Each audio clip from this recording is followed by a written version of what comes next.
शपथ दे दो।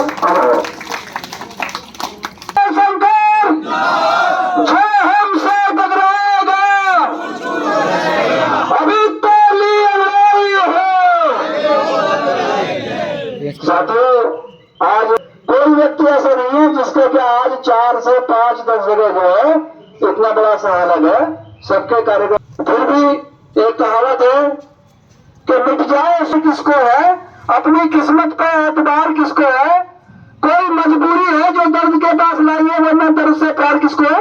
वाह वाह वाह वाह।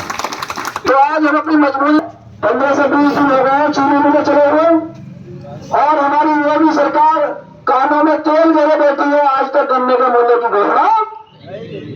और 5 साल हो गए हसनपुर चीन पिछले 3 वर्ष से लगातार, हाँ हमारे माननीय मुख्यमंत्री, परंतु इस मेले को राजकीयकरण करने से काम नहीं चलेगा।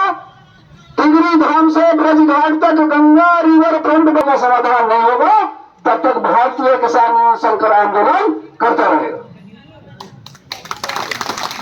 गन्ने के रेट पे बताना चाहता हूँ। आज में बैठक की है किस संबंध? देखिए, तहसील हसनपुर जनपद अमरोहा की एक बहुत बड़ी तहसील है। इसका भवन बनवाए हुए हमने लगभग 3 साल संघर्ष किया।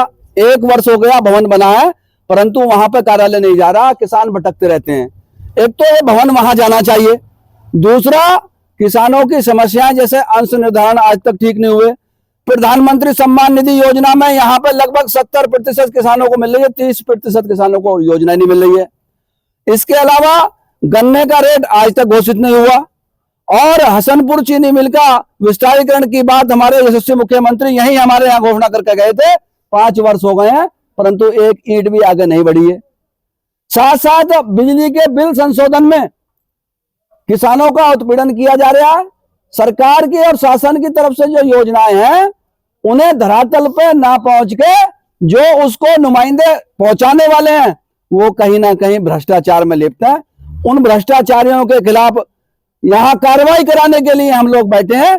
जब तक किसानों को सभी समस्याओं का समाधान होते उन योजनाओं का लाभ नहीं मिलेगा, तब तक भारतीय किसान यूनियन संकर आंदोलन करता रहेगा। जय हिंद, जय जवान, जय किसान। सिस्टम कंप्यूटर पे बैठे हैं, आर के बाबू बैठे हैं ना, आपके लेखपाल ने, आपके कानूनगो ने सारी सही तस्दीक और रिपोर्ट लगाने के बाद उसने इतने ऊंचे गट्ठर रखे हैं। एक बार मैंने पहले तहसीलदार साहब को भेजा था, साथ गए थे, 3-4 लोग गए थे, तो इतने सारे गट्ठर रखे थे केवल किस लिए कि कागज के नीचे कुछ देख रहे हैं, और कागज के नीचे तो कुछ है नहीं। तो उनको हमारे तहसीलदार साहब ने डांटा, और उसमें करीब एक साथ में एक ही झटके में लगभग 200 किसानों का जो है भला हुआ। तो थोड़ा सा इस और भी आप ध्यान देंगे। हाँ, और आज ऐसा कुछ भी होता है तो फिर अगर मान लीजिए आपने जमा किया उसके बाद नहीं हुआ तो मैं तो यहाँ रोज बैठती हूँ, मुझे तो कहीं जाना। 2-3 विषय जो आपसे बहुत ही रिलेटेड हैं। एक तो हम यशस्वी मुख्यमंत्री जी का धन्यवाद देंगे कि हमने प्रयास किया, और इतना प्रयास करने के बाद हमारी सबकी किसानों की जो एक भवन होता है सरकारी, वो तहसील होती है, उसे 1 वर्ष हो गया और अच्छा खासा बना हुआ है, और सब लोग वहाँ बैठेंगे, एक दूसरी तरह भटकना नहीं पड़ेगा। हमारे सीओ साहब भी वहाँ बैठेंगे, आप भी वहाँ बैठेंगे, पूरा प्रशासनिक अमला एक ही छत के नीचे काम करेगा, तो शायद और ज्यादा सहूलियतें बढ़ेंगी। वहाँ पे उसको कार्यालय को जल्दी से जल्द खुलवाया जाए। यदि इस साल, यानी कि इस साल का मतलब है 1 महीना, यदि इस महीने में अगले साल तक वो कार्य नहीं शुरू हुआ तो हमारे पे तो आंदोलन के अलावा कोई दूसरा रास्ता नहीं है।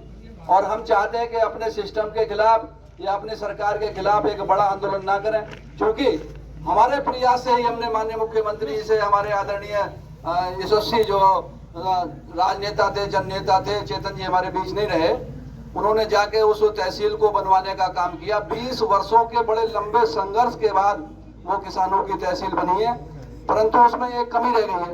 उसमें कमी ये है कि जो हाईवे है उस पर तो 2 गेट हैं, और जो इधर आपका आवासीय बना है उस तहसील में से एक गेट जो है इधर को दक्षिण वाली जो रोड है जिसमें से आवास वाले आप लोग जो हमारे प्रशासनिक लोग आया करेंगे, एक गेट इधर और दक्षिण में लगना चाहिए, जिससे उसमें बहुत बड़ी सहूलियत हो जाएगी, हमारे किसानों को सहूलियत हो जाएगी और हमारे जो सारे कर्मचारी हैं उनको भी सहूलियत हो जाएगी। देखिए, तहसील की तो जो डिजाइन बनाई गई है वो डिजाइन यहाँ से नहीं, वो परिषद से और शासन से स्वीकृत है, उसी के अकॉर्डिंग तहसील बनाई गई है। और मैं आपको बता दूँ उसमें बहुत सारी है, वैसे तो कमियां हैं, बहुत सारी कमियां हैं। आवाज़ इतने छोटे हैं, अभी डायस नहीं बनाए गए हैं और रिकॉर्ड रूम नहीं बनाए गए हैं। लेकिन जिस स्थिति में तहसील है उसी स्थिति में जिस दिन से यहाँ ज्वाइन की हूँ उस दिन से मैं प्रयासरत हूँ कि उसमें तहसील में हमारी तहसील पूरी शिफ्ट हो जाए। लेकिन और कई बार मैं लिखकर भी दे चुकी हूँ, पहले वाले जिलाधिकारी महोदय को भी बता चुकी हूँ, वर्तमान जो जिलाधिकारी महोदय आए थे तो वहाँ उस दिन भी सबसे पहला मेरा यही था कि हमारी तहसील में हमारी तहसील खड़ी है, लेकिन हम लोग खंडर में बैठने के लिए अभी विवश है। तो उसमें क्या है ना कि थोड़ी सी प्रॉब्लम ये आ रही है कि उसका भी लोकार्पण का, ठीक है, हमारे यहाँ जो जनप्रतिनिधि लोग हैं वो चाहते हैं कि उसका माननीय मुख्यमंत्री जी से उसका लोकार्पण हो जाए। कोई भी चाहता है कि अगर बड़ा काम कोई जनपद में हुआ है, तहसील में हुआ है, तो उसका लोकार्पण जो है हमारे जो पूरे प्रदेश के जो मुखिया हैं उनके थ्रू हो जाए। तो अब वो लोकार्पण के लिए कब तक टाइम लेते हैं, हम लोग को तो आज आदेश मिलेगा, आज हम लोग शिफ्ट हो जाएंगे, कोई दिक्कत नहीं है। और मैं तो चाहती हूँ, कौन चाहता है कि इतना दमघोटू माहौल में और इतने टूटे फूटे जगह पे बैठ करके और कोई काम करे। सभी को अच्छा लगता है कि अगर अच्छी जगह पे हम काम करते हैं तो हमारी ऊर्जा जो है और भी सार्थक होती है और भी हम अच्छा काम करते हैं। हमारा जो अभी तहसील में आप देख रहे हैं कि कूड़ा आप जो बता रहे हैं कि गट्ठर ऐसे पड़ा हुआ है, सबसे पहले मैं बता दूं कि मैं